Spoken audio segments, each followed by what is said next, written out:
नमस्कार, मी प्रशांत नेटके पाटील. मित्रांनो, गरिबी किंवा श्रीमंती हे तुम्ही किती पैसे कमवताय यावर नाही ठरत. म्हणजे तुम्ही किती पैसे कमवताय याच्यामुळे तुम्ही श्रीमंत नक्की व्हाल, पण गरीब होण्याची अनेक कारणे आहेत. त्यापैकी सगळ्यात महत्वाचं मित्रांनो, तुमचं जर तुमच्या खर्चावर जर नियंत्रण नसेल ना, तर तुमची श्रीमंती फार काळ टिकू शकत नाही.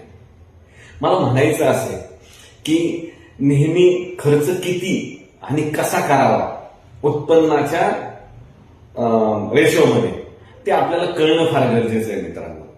बऱ्याचदा माझ्या अशा बघण्यामध्ये की उत्पन्नापेक्षा आपला खर्च दुप्पट तिप्पट असतो आणि त्यामुळं त्या माणसाची श्रीमंती फार काळ टिकत नाही. अशी बरीच उदाहरणं देता येतील.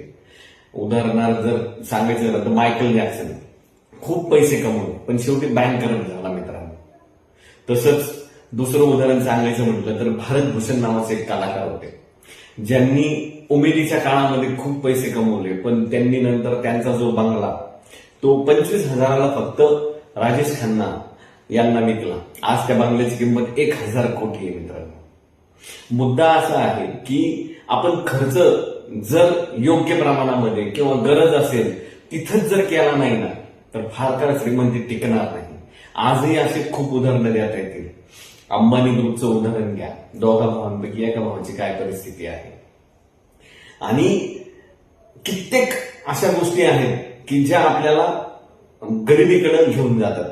आपलं गरज नसताना सुद्धा काही जण मोबाईल फोन हा EMI वर घेतात, गाड्या EMI वर घेतात. गरज नसते, आपल्याकडे एक असते पण तरीही घेतात. यालाच आपण वायफळ खर्च म्हणू. हा जर खर्च टाळता आला ना मित्रांनो, तर श्रीमंती फार काळ आपल्याकडे टिकून राहील. बघा, विचार करा या गोष्टीचा.